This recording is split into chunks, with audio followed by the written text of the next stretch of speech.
여가 과정은 우리가 시험 문제에서 자주 보이는 문제들이니까 211페이지 주택의 상향 여가와 하향 여가 이건 여러분들이 나중에 한 두세 번 정도는 혼자 읽어주셔도 어려움이 없습니다. 저가주택이 상향 여가 보시겠습니다. 상향 여가. 상향 여가는 주체가 고소득층이다 이렇게 보시면 되겠습니다. 고소득자가 저가주택이 수선 또는 개보수 개발되어 고가주택으로 전환된 것을 말한다. 하위 계층이 사용하던 저가 계층이 상위 계층의 사용으로 전환된 것을 말한다. 세 번째는 체크해 주시고요. 소득 증가 등의 이유로 인하여 저가주택에 대한 수요가 감소되었을 때 발생한다. 이게 상향 여가입니다. 마치 이게 또 느낌상 하향 여가처럼 들려요. 저가주택에 대한 수요가 감소되었으니까 하향 여가다 이게 아니고요. 상향 여가입니다. 네 번째, 주택의 개보수 비용보다 주택의 개보수 이후에 가치 증가분이 틀 때 발생한다. 그래서 투자가 이루어진다 이거죠. 투자가 이루어지면 우리가 상향 여가라고 보면 되겠습니다. 인근 지역의 생애 주기 과정 중 성장기에서 상향 여가 발생이 가능하다 이렇게 나타났고요. 성장기 밑줄만 칠까요? 성장기. 하여튼 상향 여가 개념에서는 여러분들이 투자란 개념, 투자에서 투자분이 투자했을 때 이익이 발생하면 상향 여가 현상이다 이렇게 이해하는 것이 가장 간단할 겁니다. 하향 여가입니다. 여러분 시험에서는 하향 여가를 상향 여가처럼 해놔요. 고가주택이 저가주택으로 전환되는 것을 말한다. 미국으로 보면 할렘가 형태라고 보시면 되겠습니다. 할렘가가 되는 거죠. 백인 지역에 고소득자가 살다가 저소득자가 들어와서 계속해서 잠식하면서 할렘가가 되죠. 두 번째, 상위 계층이 사용하던 고가주택이 하위 계층 사용으로 전환된 것을 말한다. 두 번째는 별표 쳐놓고요. 두 번째 문장. 상위 계층이 사용하던 고가주택이 하위 계층의 사용으로 전환된 것을 우리가 상향 여가다 이런 표현이 가장 많이 나옵니다. 이런 질문에서는. 세 번째, 소득 증가 등의 이유로 저가주택에 대한 수요가 증가되었을 때 발생한다. 3번 질문도 헷갈리기 쉬운 질문이니까 정리하시고요. 증가가 나타나는데 수요가 증가되는데 왜 이게 하향 여가냐 이렇게 생각할 수 있는데 저소득층에서 이루어지기 때문에 그렇습니다. 저소득층. 네 번째, 주택의 개보수 비용보다 주택의 개보수 이후에 가치 증가분이 작을 때 발생한다. 작을 때. 동그라미. 투자가 이루어지지 않는다 이거죠. 투자가 이루어지지 않는 것은 우리가 하향 여가라 생각하시면 되고요. 다음 다섯 번째, 인근 지역의 생애 주기 과정 등 쇠퇴기에서 하향 여가 현상이 시작되면 천익에서 본격화된다. 우리 지역으로 본다. 이 동네가 그러겠네요. 이 동네가 지금 하향 여가 현상이 나타나고 있죠. 예전에 여기가 중심가였다며요. 중앙로가. 지금은 연양동 쪽으로. 자, 주택의 하향 여가 과정 분석인데요. 이건 하지 않겠습니다. 하지 않고요. 그 다음 214쪽에 가시면 주택의 여가 과정에 효과가 있고요. 그 다음 215쪽에 가시면 주거 분리가 있습니다. 주거 분리 일단 밑줄 치고요. 주거 분리 밑줄 치시고 주거 분리가 있고요. 주거 분리는 어떤 의미일까요? 혹시 분리했네요. 주거가 뭐나요? 주거. 그런 사람 맞습니다. 사는 것을 분리했다 이게 주거 분리고요. 그 위에 한번 써봅니다. 직주 분리라고 씁니다. 직주 분리. 그래서 주거 분리와 직주 분리가 있어요. 여러분 시험에서 주거 분리의 자리에 직주 분리라고 넣을 거예요. 다음에 그래서 주거 분리 위에다가 직주는 뭘까요? 그렇죠. 직장과 주거. 직장과 주거가 분리되어 있는 것을 직주 분리라고 하고요. 직주 분리와 주거 분리는 다릅니다. 다르니까 주거 분리 주거 분리란 동그라미 위에서 주거 분리란 동그라미 도시 내에서 소득 계층이 분화되어 거주하는 현상으로 끊고 고소득층의 주거 지역과 저소득층의 주거 지역이 분리되는 현상을 말한다. 이렇게 밑줄 칩니다. 이 자리에다가 직주 분리라고 넣어요. 시험 문제에서는. 아주 어렵게는 안 나옵니다. 개론이 쉬운 문제는 아주 쉽게 출제돼요. 여러분들한테 조금 난이도 있는 게 계산 문제, 문제하고 그다음에 감정평가로는 약간 여러분들 골치 아프게 하지 다른 문제들은 어렵게 출제하지 않으니까 굳이 어렵게 공부하시지 말고요. 방금 직주 분리와 주거 분리 개념만 정리하시면 되겠습니다. 그래서 주거 분리는 고소득층이 사는 지역과 저소득층이 사는 지역으로 구분되는 걸 이걸 뭐라고 한다고요? 주거 분리. 그래서 이는 소득의 문제로 인해서 비롯된 것으로 제도적 현상이 아니라 인문적 현상이다 밑줄 칩니다. 인문적 현상이다. 인문적 현상. 그래서 끼리끼리다 이거죠. 끼리끼리 유유상종. 부자는 부자들끼리 살고 그렇지 않은 사람은 저소득끼리 사는 이걸 우리가 주거 분리라고 하고 있습니다. 끼리끼리. 그렇게 써놓으면 좋을 텐데 끼리끼리의 의의 이렇게 해가지고 유유상종 끼리끼리 이렇게 하죠. 이건 인문적 현상입니다. 주거분리 특징이 있고요. 이 주거분리 특징에서 예부 불경제와 예부 경제가 있는데요. 여기에서는 이거 뒤에서 어차피 해야 되니까 예부 효과는 뒤에서 다시 하겠습니다. 자, 먼저 나왔으니까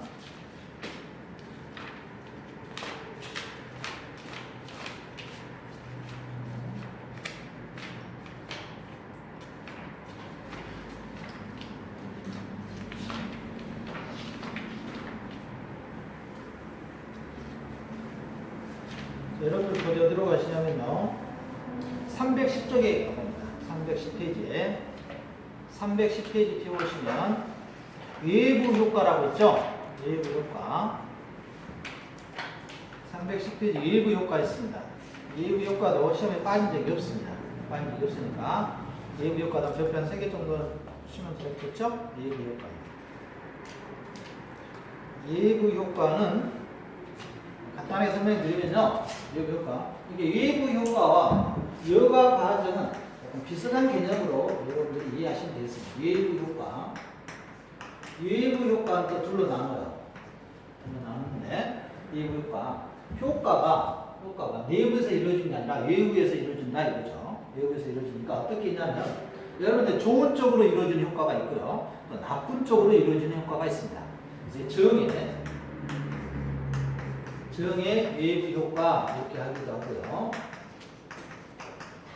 그 다음에 부의 외부 효과 이렇게 표현하기도 하는데 여기서 부자는 많이 부자가 아니고요. 빈부할 때 이 부자를 씁니다. 빈부할 때 안 좋다 이거죠. 안 좋다 이런 뜻인데요. 여러분한테 한번 여쭤보겠습니다. 여러분이 사시는 집이 있습니다. 여러분 사시는 집이 있는데 여러분 집 주위에 대한민국에서 최고로 좋은 정원 박람회에 정원이 딱 이렇게 들어왔습니다. 공원. 그럼 여러분 집 좋아졌습니까? 나빠졌습니까? 예? 좋아졌죠? 여러분에 의해서 이루어졌나요? 여러분 가만히 있고 제3자에 의해서 이루어졌나요? 제3자. 여러분 가만히 있었어요. 제3자에 의해서 이루어졌습니다. 이걸 보고 우리 뭐라고 한다고요? 외부 효과라고 하는데 좋아졌습니까? 나빠졌습니까? 좋아졌죠? 좋아졌으니까 우리 이걸 보고 정의 외부 효과라고 합니다. 여러분에 의해서 이루어진 건 아닌데도 불구하고 좋아졌잖아요. 이걸 정의 외부 효과라고 합니다. 만약에 여기에 여러분 집에 가만히 있는데 쓰레기 소각장, 쓰레기 악취가 심한 쓰레기 소각장이 들어왔습니다. 이게 좋아졌나요? 나빠졌나요? 좋아졌다고 보시면 거의 없는 것 같아요. 소각장이 들어오면 나빠지죠? 냄새 나고 여러 가지 피해가 있잖아요. 그래서 이것은 나빠졌잖아요. 이것을 보고 우리는 부의 외부 효과라고 합니다. 좋아지는 건 무슨 효과? 정의 효과. 나빠지는 것은 부의 외부 효과. 그래서 시험 문제에서는 이 정의 외부 효과와 부의 외부 효과를 섞어서 시험에 출제하니까 정리하시는데 먼저 개념적으로는 좋아지면 무슨 효과? 정의 외부 효과. 나빠지면 부의 외부 효과. 정리하시기 바랍니다. 좋아지고 나빠지는 개념은 어렵지 않아요. 화학 공장이 만약에 여러분 집주에 들어왔습니다. 좋아졌나요? 나빠졌나요? 나빠졌죠? 그래서 무슨 효과? 부의 외부 효과. 여러분들 지금까지 사시면서 좋아진 경우가 많았나요? 나빠진 경우가 많아요? 통상적으로. 나빠진 경우가 많죠. 그래서 부의 일부 효과, 나빠지는 것이 이걸 더 과대생산됩니다. 과대생산. 그러면 좋아진 것은 공원은 날마다 지어주나요? 어쩌다가 지어주신가요? 다행이시네요. 어쩌다가 지어주니까. 그래서 이것은 무슨 생산이겠어요? 과소생산이에요. 과소생산.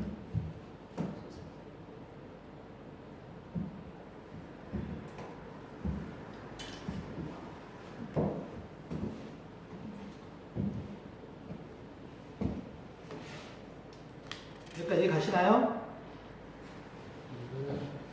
그래서 자, 외부 효과는 적게 생산하니까 많이 생산하도록 정부가 유도해야 되겠죠. 유도해야 되니까 여러분 집주에 예를 들어서 이렇게 허름한 봉투가 있습니다. 맨 쓰레기 버리는 거. 이거 여러분 스스로가 나서서 치우시려면 돈 들잖아요. 공원 만들고 싶은데 정부가 뭘 해주면 할 수 있겠습니까, 여러분한테? 돈 주면 해주겠죠? 돈 주면 하시겠죠. 보조금 정책을 통해서 보조 정책을 통해서 과소 생산 해결하려고 합니다. 보조 정책, 이런 표현이 나옵니다. 보조금 줘서 적게 생산된 땅을 공원화 시킨다든가 이런 표현. 반대로 과대 생산했으니까, 너무 많이 생산했으니까 이걸 어떻게 해야 되겠습니까? 억제해야 되겠죠. 억제하려면 정부에서 가지고 있는 가장 큰 정책이 이거예요. 규제 정책이죠. 그래서 이런 표현을 좀 정리하시면 이쪽은 깔끔하게 정리할 수가 있는데, 자, 외부 효과는 많이 생산됩니까? 적게 생산됩니까에 나눠서 부의 외부 효과와 정의 외부 효과로 나눌 수가 있습니다. 정의 외부 효과는 많이 생산한다고요? 적게 생산한다고요?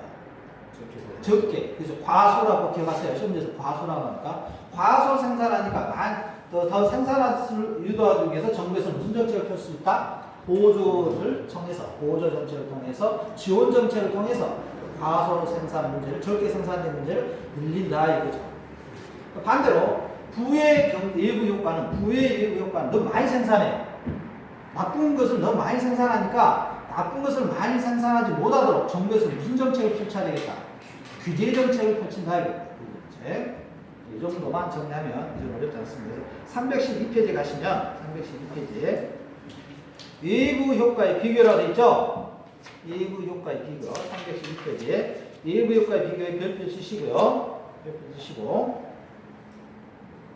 일단은 다음에 여기서 다시 할 텐데요. 외부 효과에서 경제적 변화, 방가루 2번에 경제적 변화에 동그라미 3번에 과소 생산에 밑줄 칩니다. 과소 생산에 동그라미 쳐주시고요. 과소 생산.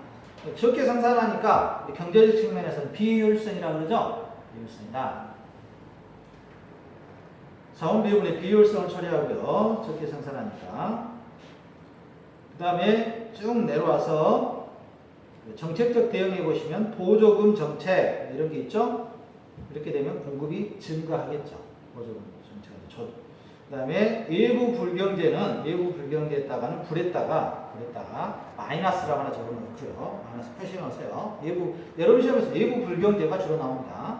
여기에서는 너무 많이 생산하죠. 경제적 변화에서 동그라미 3번에 과대 생산에 동그라미 주시고요. 과대 생산에. 그 다음에 정책부에서는 규제 정책을 통한다. 그래서 공급을 감소시켜야 되겠죠. 이건 다음에 하겠습니다. 시험에 출제가 되니까. 다시 앞으로 가셔서요. 그래서 215페이지 보시면 215페이지 주거분리 특징에서 자, 외부 경제에서 외부 불경제와 외부 경제가 있죠. 외부 불경제는 저소득층이 밀집해서 사는 지역이라고 보시면 되겠습니다. 그 다음에 정의 외부 효과에서 외부 경제는 우리가 고소득층이 밀집해서 사는 지역인데 이 두 지역은 경계가 이루어지는 거죠. 이 경계점. 자, 이런 문장 모의고사에서 가끔 보여서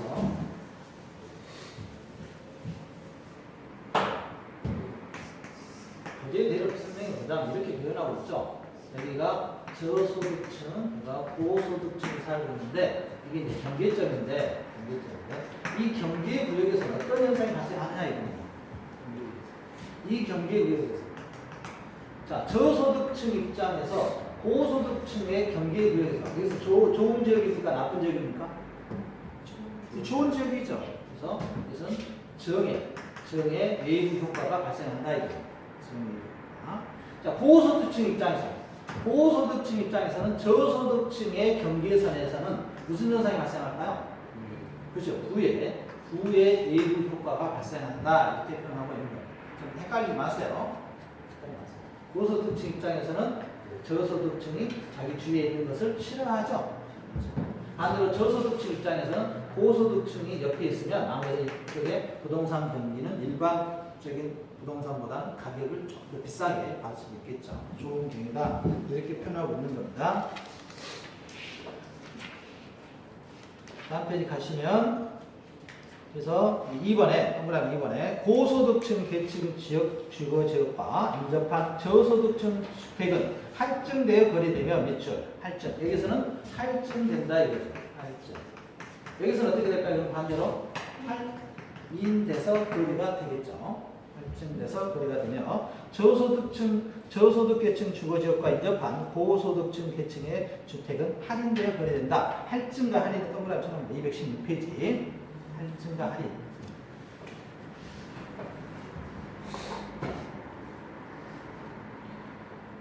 고소득 계층 주거지역으로 저소득 계층이 들어오게 되는 하향여과 과정이 계속되면 고소득 계층 주거지역은 점차 저소득 계층 주거지역으로 바뀔 것이다. 자, 이분들이 이게 계속해서 밀고 들어오면 결국은 이것도 저소득층이 들어와서 하향여구가 발생한다 이렇게 표현하고 있는 겁니다. 어렵진 않죠? 반대로 이분들이 이리 갈 수도 있나요? 계속 밀어낼까요? 밀어내면 이분들 어때요? 미치죠? 더 먼 데로 가야 되겠죠? 이게 여러분들이 이제 도시지역에서 나타나는 재개발 같은 경우가 이제 대표적이죠. 재개발 같은 경우 뭐 단독주택 지역을 재개발하게 되면 원래 그분들이 살고 있던 그분들을 떠나서 그 아파트 거의 입주 못 하시죠. 워낙 분양가가 비싸니까. 그래서 그런 경우는 우리가 상향 여과가 발생하는 경우가 되죠.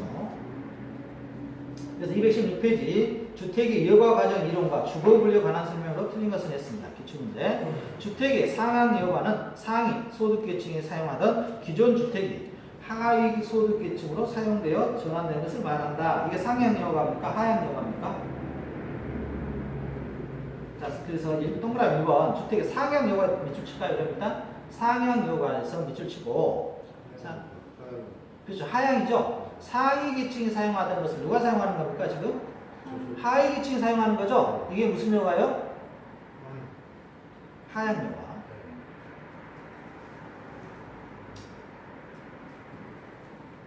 그 다음에 주거 분리는 특별한 게 없으니까 문제는 거의 안 틀리신 것 같은데. 자, 그 옆에 효율적 시장인데 이쪽이 조금 어렵습니다. 효율적 시장이 조금 어려운데요. 이 효율적 시장은 자 먼저 효율적 시장의 개념을 느끼면요. 효율적 시장은 한 문제가 올해 출제가 될 겁니다. 조금 어렵습니다. 이것은 나중에 도표로 깔끔하게 여러분들이 정리하는 게 오히려 좋을 텐데요. 조금 어렵습니다. 이건 경제적 용어이기 때문에 효율적 시장입니다. 효율적 시장이란 끊고 정보가 지체 없이 가격에 반영되는 시장을 말한다 밑줄 칩니다. 그래서 효율적 시장에서 의미하는 것은 효율적 시장은 정보를 가지고 운영합니다. 정보가 반영되느냐 반영되지 않느냐에 따라서 우리가 효율적 시장을 나누는데요. 세 가지 시장으로 나눕니다. 효율적 시장의 위를 보시면 부동산 시장이 새로운 정보를 얼마나 지체 없이 가격에 반영하는가 하는 것을 시장의 효율성이라고 하고 끊고 정보가 지체 없이 가격에 반영되는 시장을 효율적 시장이라 한다. 방금 밑줄 쳤죠. 이러한 효율적 시장에서는 정보의 효율성을 강조한다. 이렇게 있고요. 첫 번째, 효율적 시장은 본질적으로 제품의 동질성과 상호 간의 대체성이 있는 시장을 우리가 효율적 시장이라고 하고요. 두 번째, 효율적 시장에서는 반영된 정보를 통하여 정상 이윤의 획득은 가능하나 초과 이윤의 획득은 불가능하다. 두 번째 별표 치시고 밑줄 쫙 쳐주세요. 자, 효율적 시장입니다. 효율적 시장에서는 뭘 가능하다 했죠? 정상 이용 가능하나요? 불가능하나요? 정상적인 이용은 가능해요. 그러나 무슨 이용은 가능하지 않다? 초과 이용은 가능하지 않다. 초과 이용이 가능하지 않으면 정보가 어떻게 된다? 지체 없이 즉시 반영되기 때문에 정보가 반영된 시장이기 때문에 그렇다. 정보 가치가 없어. 그러니까 초과 이용이 발생하지 않는 겁니다. 정보. 이거 하나만 기억하기 바라고요. 자, 효율적 시장의 사례가 있습니다. 사례. 넘어가고요. 사례까지 우리가 218페이지 보시면 효율적 시장의 유형인데 이게 이제 시험에 출제가 되죠. 효율적 시장의 유형. 약간 어려울 수도 있습니다만 효율적 시장의 유형은 지금 하고 있는데요. 이게 약간은 그래. 왜 약간 그러냐면 이걸 계산 문제화 시키면 시험장에서 찍고 나오셔야 되는데 시간 투자해야 되냐 말아야 되냐 약간 고민해 봤습니다만 그래도 이론적인 문제가 나온다면 해야 되니까 해보는데요. 218페이지 보시면 일단 밑줄부터 치겠습니다. 효율적 시장의 유형의 첫 번째 방과를 이번에 약성 효율적 시장이 밑줄 치고요. 약성 효율적 시장. 효율적 시장에는 세 개로 나눠요. 세 개로. 약성 효율적 시장이 있고요. 두 번째로 뭐가 있나요? 중강성 효율적 시장이라고 표현하겠죠. 중강성 효율적 시장. 세 번째는 강성 효율적 시장 이렇게 있습니다.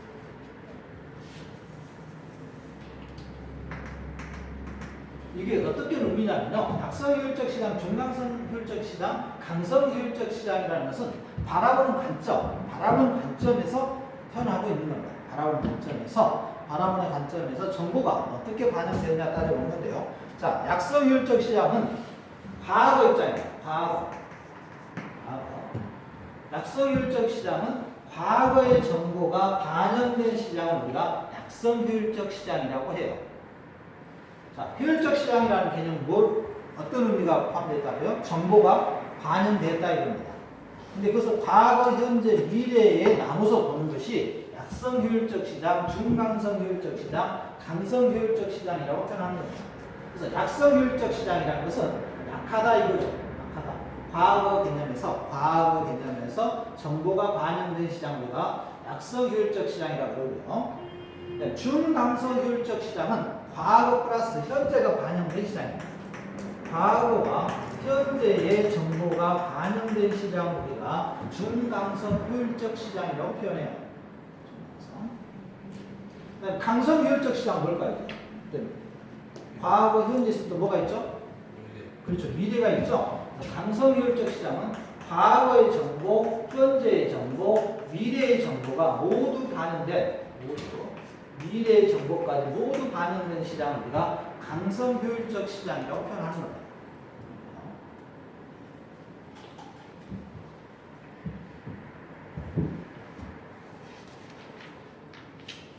목표가 어디 잘 그려져 있던데. 자, 여기 있네요. 222쪽을 보죠. 222쪽을 보면서 좀 설명하는 게 훨씬 빠를 겁니다. 222쪽에 심화학습에 부동산 시장의 정보 있죠? 여기에다 별표 하나 쳐놓으시고요. 약성 효율적 시장에서는 반영된 정보가 과거 정보가 반영되어 있다. 그래서 여기서는 정상률은 우리가 있죠. 정상률 전부 가능하다고 봤죠? 가능하다. 여기서도 가능하고 여기서도 가능하겠죠. 정상률은 전부 가능할 겁니다. 그다음에 초과율은 방금 우리가 살펴봤죠? 초과율은 뭐라겠죠 우리가? 여기서 효율적 시장에서 초과율이 불가능하다고 했죠? 그래서 불가능하다고 초과율이 불가능하다.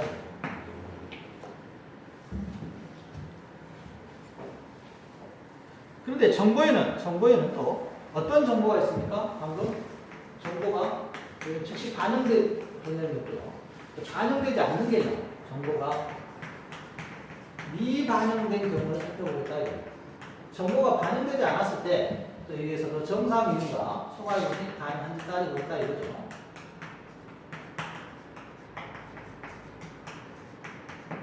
정보가 반영되지 않는 약성 효율적 시장에서는 우리가 정상 이유는 우리가 전부 다 가능했고요. 반영되지 않았으니까 초과 이윤과 정보 비용인데 약성 이윤 교재에서 종류 이 종류들이 났지? 종류는 이 과거는 있고 과거였죠? 그래서 없는 게 현재하고 미래가 없는 거죠.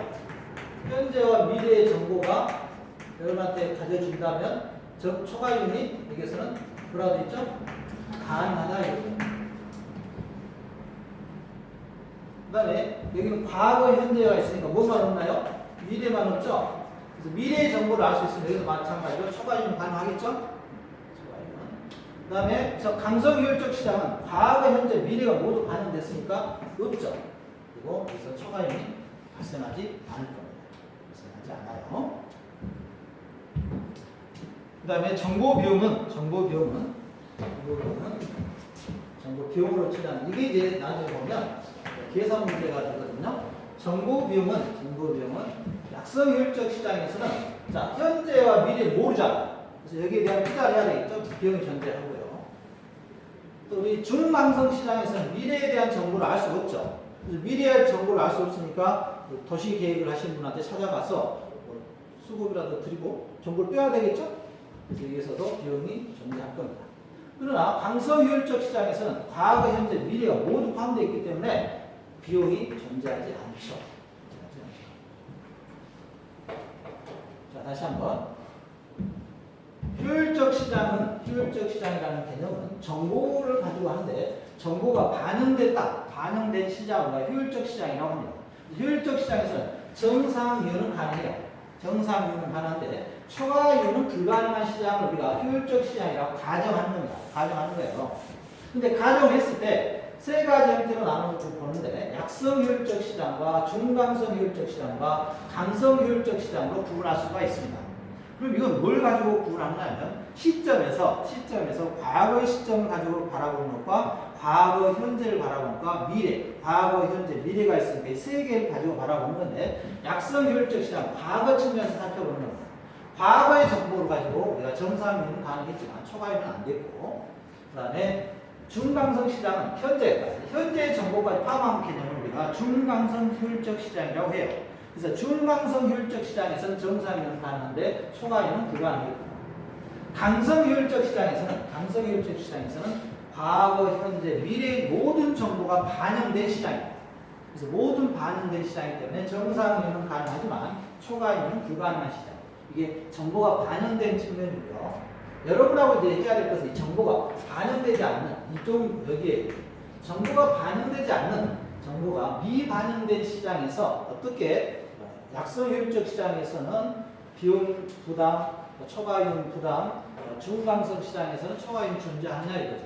그래서 약성 효율적 시장 과거 측면에서 말했으니까 현재와 미래에 대한 정보 비용이 존재하고 그러니까 중강성 시장은 미래에 대한 정보가 없으니까 미래에 대한 정보를 가지고 우리가 투자를 하게 되면 초과이윤이 발생한다 이겁니다. 그러나 강성효율적 시장은 미래 정보까지 반영되기 때문에 미래에 대한 정보를 알 필요도 없고 정보가 없으니까 또 초과이윤도 발생하지 않는 시장을 의미한다 이렇게 표현하고 있는 건데요. 이것 좀 주의해야 되겠죠. 왜? 초과이윤이 발생하니까. 그래서 미래 비용을 지불하고 나서 투자를 했을 때 초과이윤이 발생하는 중강성 효율적 시장이 현재 시점에서 바라보는 거니까 그나마 조금 여러분이 관심 갖고 살펴보셔야 될 겁니다. 개념점을 처음 들어보셨죠? 처음 들어보시면 계실 겁니다. 약성 효율적 시장, 중강성 효율적 시장, 강성 효율적 시장. 다시 한번 정리하겠습니다. 천천히 한번 따라서 해보죠. 효율적 시장은 두 가지를 의미하는데 첫 번째 뭐가 반영되어 있다? 정보입니다. 정보. 그래서 여러분들 정보 좋아하시잖아요. 그래서 이런 말 있죠? 여러분한테 들려오는 정보는 정보가 아니다 이런 표현하고 있습니다. 정보가 아니에요. 좋은 정보는 여러분한테 올 일이 없죠. 왜? 비싼 비용이 들잖아요. 비싼 비용이. 그래서 정보가 반영된 시장, 반영되지 않은 시장인데 정상이윤은 가능하지만 초과이윤이 발생하지 않습니다. 효율적 시장. 그래서 초과이용, 여러분 이걸 많이 경기 부동산 투자하시는 원하시잖아요. 초과이용. 그래서 살펴보는 건데 초과이용이 발생한 시장 두 개가 있네요. 자, 초과이용이 발생한 시장은 뭐가 무슨 시장이 있습니까? 약성 효율적 시장과 중강성 효율적 시장에서는 뭐가 가능해요? 초과 비용. 근데 초과 비용을 얻기 위해서는 또 비용을 지출해야 되죠. 근데 그 비용이 무슨 비용? 정보 비용. 정보 비용. 이 정도로 정리하면은 좋겠는데요. 다시 앞으로 가겠습니다. 앞으로 가서 한번 읽어보죠. 방금 했던 내용 218페이지 가시면 약성 효율적 시장에 묻히셨고요. 218페이지 약성 효율적 시장. 약성 효율적 시장이란 그리고 과거의 정보의 동그라미, 과거의 정보가 지체 없이 가격에 반영되는 시장을 말한다. 그래서 1번 218페이지 약성 효율적 시장 동그라미 1번에 반영된 정보인 과거의 정보를 통하여 끊고 정상이윤의 획득은 가능하나 초과이윤의 획득은 불가능하다. 초과이윤의 획득은 불가능하다에 동그라미 칩니다. 밑줄 치고요. 초과이윤의 획득은 불가능하다. 자, 2번 문장은 좀 주의할 필요 있습니다. 이게 과거의 정보를 가지고 미래를 예측하는 기법이 그러니까 기술적 분석이라고 해요. 무슨 분석이라 한다고요? 기술적 분석. 그래서 2번 과거의 정보를 분석하는 방법을 기술적 분석에 동그라미 칩니다. 기술적 분석. 218페이지 하고 있습니다. 과거의 정보를 분석하는 방법을 기술적 분석이라고 하는데 이러한 기술적 분석을 통하여 정상 이윤의 획득은 가능하나 초과 이윤의 획득은 불가능하다. 그래서 기술적 분석에 동그라미 치시고요. 그 위에다가 기본적 분석이라고 적습니다.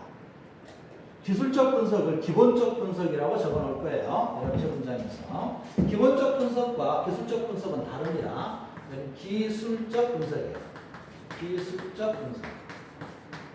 기술적 분석은 어떤 의미냐면 어떤 추세라든가 패턴을 연구하는 분석 방법입니다. 패턴. 여러분들도 금방 아시죠? 저도 여러분들이 아침에 이 시간에 몇 시에 올지 압니다. 이제 대충. 그 시간에 그대로 오시더라고요. 이게 무슨 분석이에요? 과거의 정보를 가지고 여러분들이 예측하는 거죠? 이게 무슨 분석? 기술적 분석이에요. 올 여름은 더울까요? 추울까요? 덥죠? 이게 무슨 분석? 기술적 분석이에요. 작년 여름에는 더웠으니까. 올 겨울에는 추울까요? 더울까요? 춥겠죠? 이게 무슨 분석? 기술적 분석이에요. 아이스크림은 겨울에 잘 팔릴까요? 여름에 잘 팔릴까요? 아이스크림. 여름이겠죠? 더울 때 많이 드시잖아요. 이건 무슨 분석? 기술적 분석이다. 기술적 분석. 기본적 분석은 안 해요. 이제 여러분들한테 시험에 나올 거예요. 그 다음에 세 번째. 반영되지 않는 정보인 현재의 정보나 미래의 정보를 분석하면 초과이윤 획득이 가능하다. 초과이윤이 가능하다겠죠? 초과이윤. 현재 정보나 미래의 정보를 이용해서 정보를 알 수가 있다면 초과이윤이 가능한데 비용이 든다겠고요. 네 번째, 현재의 정보를 분석하는 방법을 기본적 분석이라고 하는데 이러한 기본적 분석을 통하여 초과이윤 획득이 가능하다. 4번에 밑줄 쭉 치겠습니다. 현재 분석. 현재를 분석하는 것은 무슨 분석이라고요? 기본적 분석입니다. 그래서 기술적 분석과 기본적 분석은 여러분 이렇게 생각하시면 돼요. 기본적 분석은 재무의 회계라든가 회계 배우는 거 있죠? 우리가 회계 시간에 배운 것은 기본적 분석에 해당이 돼요. 회사의 경영 상태, 총 수입이라든가 매출액이라든가 이런 거 따져본 거 있죠? 순이익이라든가 이걸 따져본 것은 기본적 분석이에요. 그래서 기본적 분석을 하는 이유는 현재 시점에서 회사가 저평가되어 있느냐, 고평가되어 있느냐를 따져보는 겁니다. 구체적으로. 그래서 기본적 분석에 가장 유명하신 분이 여러분들이 아시는 워런 버핏이죠? 저평가된 주식 오랫동안 투자하신 분이잖아요. 이게 기본적 분석입니다. 기술적 분석은 도표라든가 차트를 통해서 그때 과거의 패턴을 유추해내는 것이고요. 여러분들이 아는 미국의 주가지수 중에 다우지수라는 게 있어요. 다우지수는 다우란 사람이 만든 지표인데 이것은 우리가 기술적 분석이 되겠죠? 자, 다시 한번 정리합니다. 과거의 정보를 이용하는 것은 과거를 하는 것은 기술적이다, 기본적이다. 기술적. 현재는 기본적. 둘이 바꿔놓더라고요, 시험문제를. 다섯 번째, 약성 효율적 시장에서 초과 이윤을 얻기 위해서는 현재의 정보나 미래의 정보가 필요하므로 정보 비용이 필요하다, 필요하지 않다. 필요하다. 정보 비용이 필요하다. 이 두 표를 하나 잘 그려놓고 이해하시면 좋을 것 같습니다. 두 번째, 준강성 효율적 시장입니다. 준강성 효율적 시장이라는 끊고 과거의 정보와 현재의 정보까지 동그라미 칩니다. 그래서 과거, 현재까지 포함된 정보가 시장에 반영되는 시장을 우리가 준강성 효율적 시장이라고 합니다. 여기도 마찬가지로 정상 이용은 가능하고 초과 이용은 불가능하고요.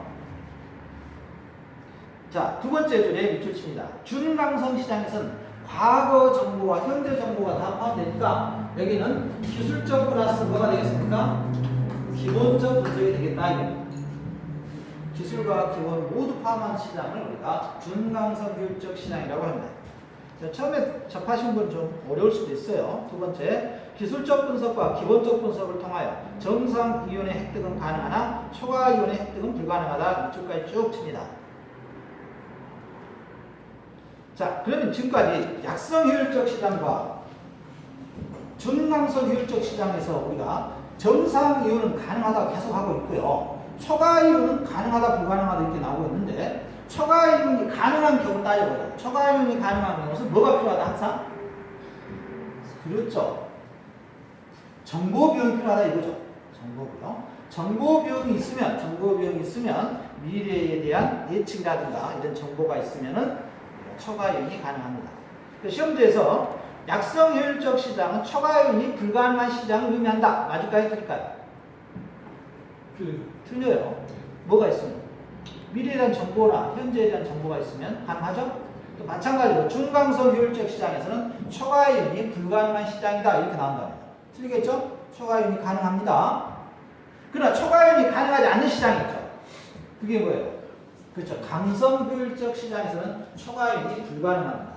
비용 부담도 없고 초과 이윤이 부담하지 않는다. 이거 좀 정리를 결국은 이거예요.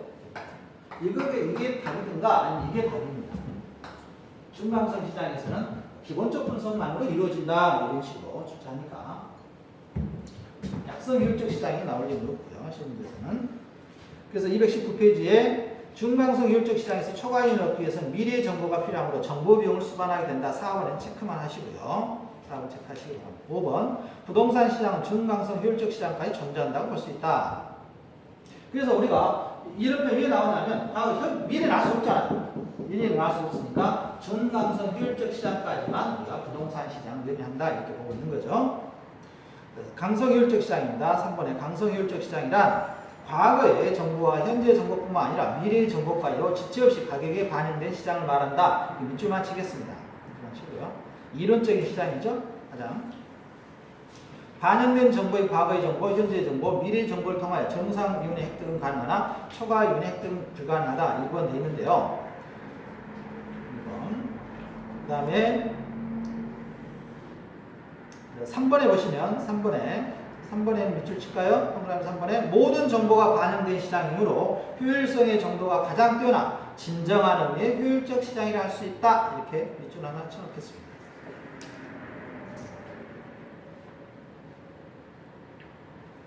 자, 할당 효율적 시장 개념이 있고요. 할당 효율적 시장이란 부동산 시장에서 자원이 효율적으로 할당되었다는 것은 끊고 부동산 투자 대안과 예금이나 주식 채권 등 다른 투자 대안 사이의 위험을 고려한 수익률이 서로 같도록 할당되었다는 것을 의미한다. 따라서 할당 효율적 시장이란 자원의 할당이 효율적으로 이루어지는 시장으로서 초과 이윤이 존재하지 않는 시장을 말한다. 밑줄칩니다. 초과 이윤이 존재하지 않는 시장을 우리가 할당 효율적 시장이라고 한다 이겁니다. 아까 우리 효율적 시장을 살펴봤는데 할당이 포함됐죠? 할당이라는 것은 자원 배분이 효율적으로 이루어지는 시장을 의미한다. 이렇게 생각하면 된다 이거죠. 그래서 여기에서는 할당 효율적 시장에서는 즉 어느 누구도 기회보용보다 싼 값으로 정보를 획득할 수 없는 시장을 말하는데 이러한 할당 효율적 시장에서는 배분의 효율성을 강조한다. 배분의 효율성이 몇 뜻입니다. 할당 효율성은 배분의 효율성을 강조한다. 할당 효율적 시장의 특징을 보시면 안전경쟁 시장에서는 자원이 효율적으로 배분되므로 안전경쟁 시장은 할당 효율 시장이 된다. 이렇게 있죠? 같은 말이다 이거죠. 안전경쟁 시장과 할당 효율적 시장은 같은 개념으로 이해하고 있다. 이렇게 이해하시면 되겠습니다. 그다음에 두 번째가 좀 어렵습니다. 두 번째 별표칩니다. 두 번째 질문은 219페이지 동그라미 두 번째 질문은 처음 읽고 이해하기 조금 벅찬 질문입니다. 자, 할당 효율적 시장이 완전 경쟁 시장만을 의미하는 것은 아니며 이 문장이 중요해요. 이 문장. 할당 효율적 시장이 방금 1번에서는 완전 경쟁 시장을 우리가 할당 효율적 시장이라고 할 수도 있다 이렇게 했잖아요. 그런데 반드시 그렇다는 건 아니죠. 반드시 할당 효율적 시장이 완전 경쟁 시장만을 의미하는 것은 아니며 불완전 경쟁 시장에도 존재할 수 있다. 이쪽만 닫히면 여기까지. 3번에 불완전 경쟁 시장도 우수한 정보로 인해 발생한 초과이윤과 그 정보를 얻기 위해 지불되는 기회비용이 같다면 할당 효율적 시장이 되기 때문이다. 네 번째, 따라서 부동산 시장도 불완전하지만 할당 효율적 시장이 될 수도 있고요. 다섯 번째, 소수의 투자자가 다른 사람보다 값싸게 정보를 획득할 수 있는 시장은 할당 효율적 시장이 되지 못한다. 이렇게 했습니다. 할당 효율적 시장보다는 그 다음에 양바로 2번에 부동산 투기 할당 효율성이 있고 부동산 거래에 정보 비용이 수반되는 것은 부동산 시장이 불안전하기 때문이다. 부동산 시장이 할당 효율적 시장이라면 초과이윤 및 투기가 발생하지 않는다. 세 번째, 소수의 사람들이 부동산을 매수하여 초과이윤을 획득할 수 있는 것은 정보 시장이 공개적이지 못하기 때문이다. 즉 할당 효율적이지 못하기 때문이다. 이렇게 있고요. 네 번째, 따라서 부동산 투기가 성립되는 것도 시장이 불안전하기 때문이라기보다는 할당 효율적이지 못하기 때문이다. 예제 보시면 부동산 시장과 효율적 시장 이론에 관한 설명을 틀린 것을 했습니다. 1번, 효율적 시장은 본질적으로 제품의 동질성과 상호간의 대체성이 있는 시장을 말했고요. 중강성 시장이요. 중강성 시장은 뭐가 생각나야 됩니까? 먼저 과거 플러스 현재. 오케이. 과거 현재입니다. 과거 현재니까 기술적 분석으로 초과이윤을 얻을 수 없다. 초과이윤은 불가능한 시장이라겠죠? 정상이윤 가능했고요. 세 번째, 강성효율적 시장은 과거, 현재, 미래의 정보가 모두 반영됐으니까 어떠한 경우에도 초과이윤이 불가능하다겠습니다. 3번, 강성효율적 시장에서는 누구든지 어떠한 정보로도 초과이윤을 얻을 수 없다. 이렇게 되어 있고요.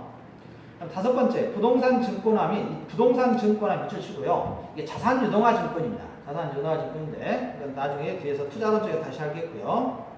부동산 증권화 및 실거래가 신고제도 등으로 우리나라 부동산 시장의 효율성이 점차 증대되고 있다고 평가할 수 있다. 이런 것은 뭐 그렇다 이거죠. 좋은 말 써놨으니까. 네 번째, 부동산 시장은 여러 가지 불안전 요소가 많음으로 끊고 할당 효율적 시장이 될 수 없다. 할당 효율적 시장이 될 수 있다고 했죠. 있다고 했습니다. 불안전 정보에서도. 그래서 4번이 틀린 질문으로 되어 있는데요.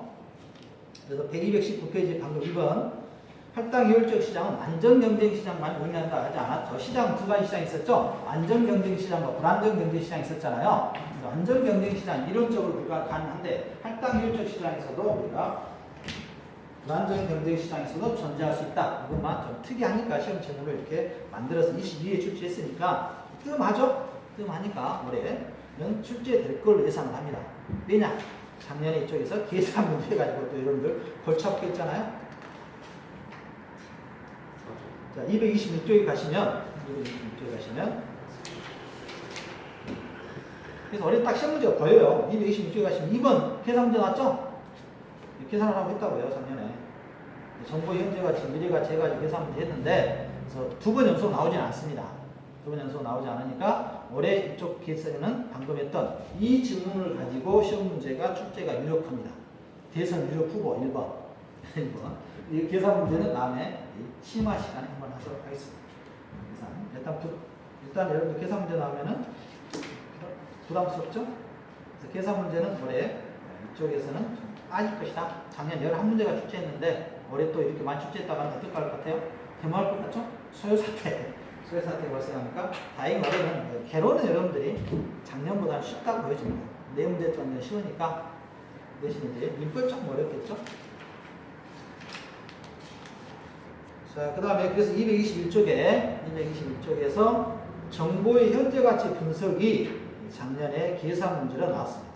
계산 문제 나왔는데 계산을 풀어보는 것은 어렵지 않는데 이걸 가지고 10분씩 20분씩 어떤 교수님들이 이걸 가지고 한 20분씩 강의하시더라고요. 30분씩. 하지 않겠습니다. 일단 체크만 하고 넘어가겠습니다. 221조에 현재 정보 가치 분석에서 정보의 현재 가치는 불확실성에서의 현재 가치 마이너스 불확실성에서의 현재 가치인데 사례 있죠? 이런 사례를 주어주고 현재 가치를 구하라 이렇게 나오거든요. 이것은 일단은 올해는 부담 없이 넘어가겠네요. 작년에 이미 출제했으니까. 한 3년 뒤에는 나오겠죠? 내년에는 나오려나? 자, 여기까지 하고요.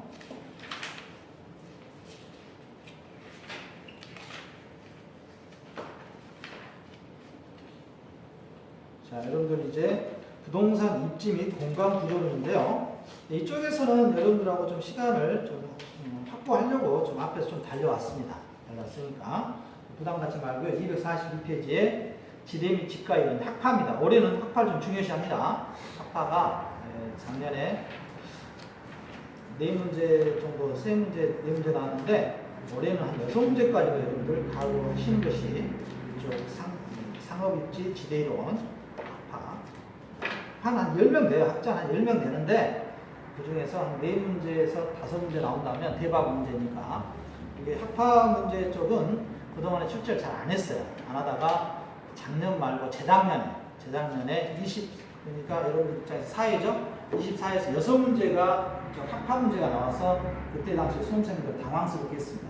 근데 작년에는 문제가 뚝 떨어졌습니다. 그 대신 작년은 기회사 문제가 많이 늘어났고요. 그래서 올해는 다시 학파 쪽 학파를 좋아하시는 교수님이 출제하시면 학파가 예상되니까 학파는 나중에 딱 정리해서 하도록 하겠습니다. 학파에서 또 계산 문제 한두 개는 있으니까요.